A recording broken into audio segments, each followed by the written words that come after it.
sehingga diharapkan masing-masing anak pacuan. Nah, hilir pertama Alam Cahaya Tuan Nagoi dari si kakak Cerenti berada di jalan sebelah kiri, berhadapan dengan Toduang Bisu Rimbo Piako. Sah sudah dilepas dari Pobon Kuantan Mudik yang berada di jalan sebelah kanan. Pada saat ini berada di depan kawasan pancang pemisah yang kedua, masih dalam keadaan sementara, langsung menyusup ke depan Alam Cahaya Tuan Nagoi, si kakak Kecamatan Cerenti yang berada di jalan sebelah kiri. Tertinggal sedikit Toduang Bisu Rimbo Piako dari Pobon yang berada di jalan sebelah kanan, walaupun hanya sedikit saja. Yang jelas nampaknya Alam Cahaya Tuan Nagoi ini langsung saja menyusup ke depan ketika berada di depan kawasan pancang pemisah yang ketiga pada saat ini, walaupun hanya sementara kembali dapat disamakan oleh haluan jalur Toduang Bisu Rimbo Piako ini, namun pada saat ini masih dapat dipertahankan sedikit kembali oleh haluan Alam Cahaya Tuan Nagoi, si kakak Kecamatan Cerenti yang berada di jalan sebelah kiri. Sedikit demi sedikit nampaknya benar-benar melejit ke depan haluan Alam Cahaya Tuan Nagoi, si kakak Kecamatan Cerenti yang berada di jalan sebelah kiri.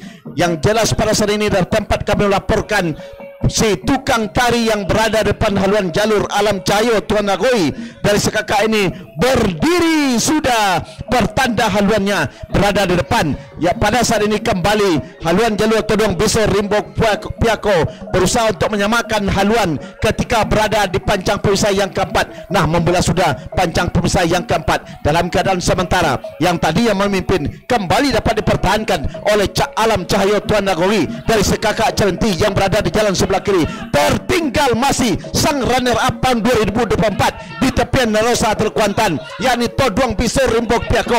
Sementara melejit ke depan Alam Cahaya Tuan Nagoi dari sekakak Kecamatan Cerenti ketika berada di depan kawasan pancang pemisah yang kelima. Masih dalam keadaan sementara unggul di depan secara meyakinkan haluan Alam Cahaya Tuan Nagoi yang berada di jalan sebelah kiri. Tertinggal masih nampaknya Toduang Bisu Rimbo Piako yang berada di jalan sebelah kanan.